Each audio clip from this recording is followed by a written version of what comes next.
Dieu donna 300 hommes à Gédéon et les constitua en un corps. Vaincre sans avoir une relation avec les autres n'est pas selon la pensée de Dieu.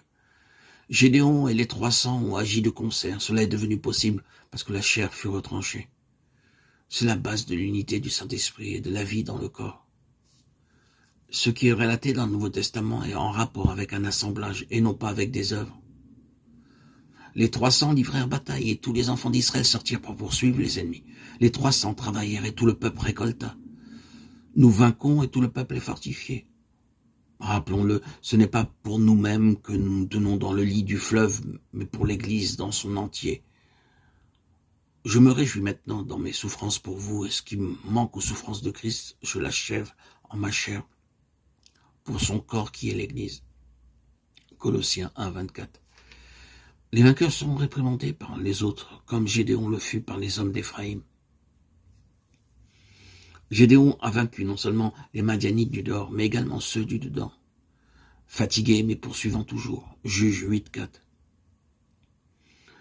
C'est de cette manière que nous pouvons continuer de vaincre. Je vous le dis, en vérité, tout ce que vous lirez sur la terre sera lié dans le ciel, et tout ce que vous délirez sur la terre sera délié dans le ciel. Matthieu 18, 18. Car nous n'avons pas lutté contre la chair et le sang, mais contre les dominations, contre les autorités, contre les princes de ce monde de ténèbres, contre les esprits méchants dans les lieux célestes. C'est pourquoi prenez toutes les armes de Dieu afin de pouvoir résister dans le mauvais jour et tenir ferme après avoir tout surmonté. Éphésiens 6, 12, 13.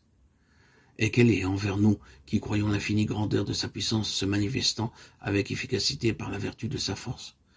Il l'a déployé en Christ en le ressuscitant des morts et en le faisant asseoir à sa droite dans les lieux célestes, au-dessus de toute domination, de toute autorité, de toute puissance, de toute dignité et de tout nom, qui ne peut nommer, non seulement qui se peut nommer non seulement dans le siècle présent, mais encore dans le siècle à venir.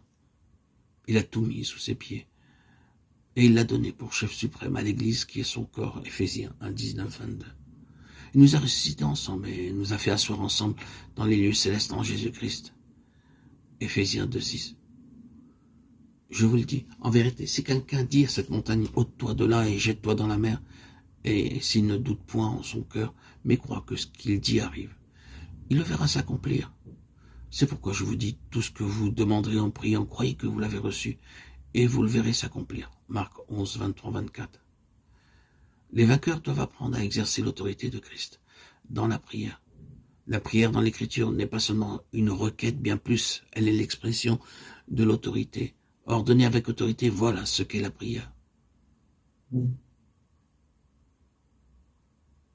Les vainqueurs de Dieu doivent ainsi être fidèles en se reniant eux-mêmes, renier le monde, et Satan d'une part, savoir aussi exercer l'autorité de Christ d'autre part.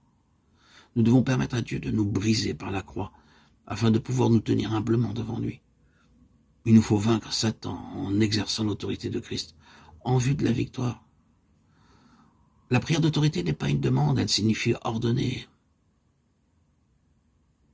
Il y a deux sortes de prières, la requête et le commandement.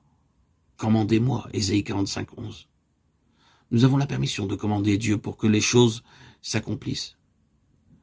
C'est la caractéristique de la prière d'autorité.